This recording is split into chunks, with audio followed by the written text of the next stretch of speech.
देखिए, बहुविध परितोष बाष्पे पूरस स्फुट पुलकांकित चारु भोग भूमि चिरपद कांक्षी सेव्यमानां परम सदा शिव भावनां प्रपद्ये। तो यहाँ पर कहते हैं, हे भोलेनाथ, बहुवेद परितोष, बहुवेद का है बहुत प्रकार से, है ना। बहुवेद का अर्थ कर दिया बहुत प्रकार से। बहुजन बहुत हो गए, वेद प्रकार हो गया। परितोष, परितोष बाष्पाणी, परितोष बाष्प, प्रसन्नता से परितोष बोलते हैं। प्रसन्नता यानी आनंद के, परितोष यानी आनंद। किसी वस्तु को देख करके हमको संतोष हो गया ना, आनंद के। बाष्प यानी आनंद के अश्रु, बाष्प यानी अश्रु।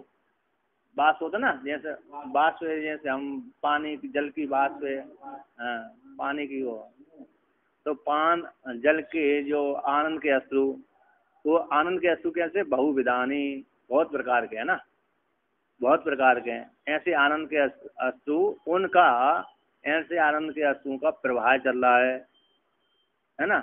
उनका जो प्रवाह है, पूर्ण आनंद के, विभिन्न प्रकार के आनंद के अश्रुओं का जो प्रवाह है, उस प्रवाह, पूर्ण प्रवाह कैसा है, पूर्ण प्रवाह बोलते हैं, जो पूर्ण प्रवाह तत्व, उससे पूर्ण प्रवाह का स्पष्ट रूप से पुलकांकित व्यक्ति के मन में, है ना, स्पष्ट रूप से जो पुलकांकित होकर के, शरीर में रोमांच से युक्त होकर के, पुलकांकित पुलक रूप भक्ति रूप चिन्ह के माध्यम से वहां से आंखों के द्वारा झर रहा है, हृदय से आंखों के माध्यम से झर रहा है। तो ऐसे स्पष्ट रूप से पुलकांकित है, पुलक रूप भक्ति चिन्ह, पुलक रूप जो भक्ति चिन्ह है उसी का है, भक्ति रूप चिन्ह का, उस भक्ति रूप चिन्ह है उसकी चारु भोग भूमि, चारु भोग भूमि, चारु सुंदर भोग भूमि, भोग भूमि रमणीय भोग का स्थान, भक्ति रूप जो भोग भूमि है उसका जो रमणीय स्थान, जहाँ पर जिस प्रकार से जिस स्थान पर रहकर के भक्ति विस्तरण करती रहती है, अर्थ भक्ति के द्वारा वो व्यक्ति क्या करता है, आनंद को प्राप्त हो जाता है। अर्थात भक्ति की भूमि कौन सी है, बोलते भगवान के चरण कमल।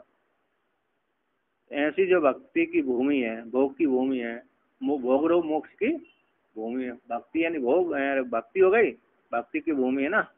तो भक्ति की भूमि चारवें सुंदर भोग भूमि, भोग भूमि, भोग का भूमि का रमणीय भोग स्थान, वो जो पुलक रूप है भक्ति रूप चिन्ह, उसका जो चारु सुंदर भोग भूमि है, रमणीय स्थान है। रमणीय स्थान कौन से हो गए, बोले चिर पद कमल कांची सेवा सेव्यमानम। चिरपद, चिरपद यानी शाश्वत स्थान, जो कैलाश पर्वत है आपका। चिरपद यानी हमेशा भगवान भोलेनाथ वहीं विराजे थे ना, तो चिरपद शाश्वत स्थान कैलाश पर्वत है। तद वही फल यानी प्रयोजन है जिसका, यानी कौन का प्रयोजन है, वो मांगने वालों का। कांचित, कांचंती अपेक्षा करने वाले, ऐसे कांचा करने वाले, अपेक्षा करने वाले, जो सेव्य माना आपके चरण कमलों की सेवा करने से उस कैलाश नित्य अचल जो कैलाश पर्वत है उसकी वांछा करते हैं। कौन वांछा करते हैं, आप शिव जी के भक्त है, भगवान भोलेनाथ के जो भक्त हैं, हमेशा अपने इष्ट रूप का जो निवास स्थान है, ऐसे कैलाश पर्वत पे भगवान के नजदीक में, सामीप्य में, सारूप्य में मुक्ति को चाहते हैं। कहते हैं ऐसी उससे वहां पर जो आपके द्वारा, उनके द्वारा सेव्यमान आशीमानों का परम सदा शिव भावनाम, सदा शिव भगवान भोलेनाथ जी सदा शिव है, जो नित्य आनंद स्वरूप है। सदा शिव कर दिया यहाँ पर, नित्य आनंद स्वरूप परमात्मा है। परमस्य सर्वेश, और कैसे सबसे श्रेष्ठ है, सबसे श्रेष्ठ है। ऐसे परम सदा शिव, ऐसे सदा शिव उत्कृष्ट, सबसे उत्कृष्ट श्रेष्ठ है। ऐसे भूतों की भावना, सदा भूत, ऐसे परमात्मा की जो भावना है, सबसे उत्कृष्ट परमात्मा की जो भावना है, ऐसी भावना है ध्यानम, भावना का अर्थ दी यहाँ पर ध्यान।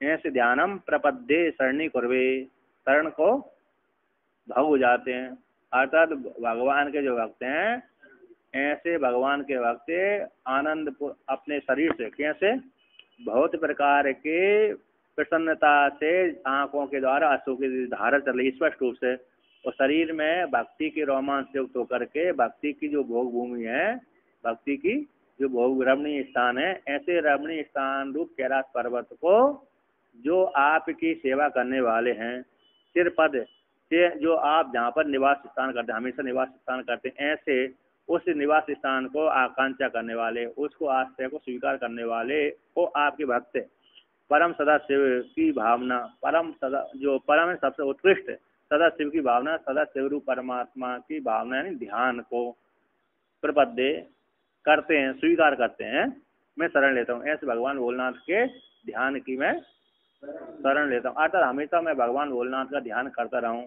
जो भगवान भोलेनाथ कैलाश पर्वत पर निवास करते हैं ऐसे वो वहाँ पर जा करके, अथवा वो ऐसे भगवान भोलेनाथ मेरी ध्यान में बने रहें, अर्थात उनका शरण स्पर्श मेरो होता रहे। अलौकिक यहाँ पर ये कहते इस तरह से बहुवेद हो गया है ना, एक बहुवेद बहुत प्रकार से परितोष वास है, परितोष प्रसन्नता के आनंद के स्वरूप है ना, संतोषजन आनंद आंसुओं से पूरे यानी परिपूर्ण है, भरपूर है ना, स्फुट यानी प्रफुल्लित है, स्पष्ट रूप से प्रफुल्लित है ना, पुलकांकित, पुलकांकित का अर्थ कर दिया तब है रोमांच से, रोमांच जिसको सार पुलकांकित कर दिया था भक्ति रूप चिन्ह से युक्त है, भक्ति रूप चिन्ह से युक्त है पुलकांकित है, फिर सर्वाधिक सुंदर आनंद की है ना, और चारु भूमि, चारु में सुंदर होता है, पुलकांकित चारु भोग की भूमि है, आनंद की भूमि है, आनंद की भूमि रूप है। ऐसे भूमि रूप कैलाश पर्वत को जहाँ पर है चिरपद कांचितम, चिरपद नित्य परमानंद रूप फल को चाहने वाली जो सन्यासी आदि है आपके भक्त है ना, जिसका सेवन करते हैं, चिरपद की आकांक्षा करके जिसकी सेवा करते हैं, ऐसे सेवा करने वाले वो लोग, कौन लोग, जो आपके साधक हैं। चिरपद कौन होगा, कैलाश पर्वत है, उस कैलाश पर्वत की आकांक्षा लेकर के ऐसे सेवा करने वाले जो आपके भक्त हैं, हमेशा उस पद को चाहते रहते हैं, ऐसे जो चाहते रहते हैं उस पद को चाहते रहते हैं, और परम सदाशिव भावना, ये परम सदाशिव है ना, पर से पर परमात्मा भगवान सदाशिव के ध्यान की क्या करते हैं, वो शरण लेते हैं, अर्थात भगवान भोलेनाथ का ध्यान करते रहते हैं। उस जो जैसे जिस प्रकार से जो कैलाश पर्वत को चार, कैलाश पर्वत में निवास करने वाले भगवान भोलेनाथ भक्ति से प्रसन्न होकर के, भक्ति से युक्त होकर के कैलाश पर्वत को चाहते हैं, कैलाश पर्वत में जाकर के उन भगवान भोलेनाथ के नजदीक में सायुज्य मुक्ति में, सालों की मुक्ति में, सायुज्य मुक्ति में, सामीप्य मुक्ति में और मोक्ष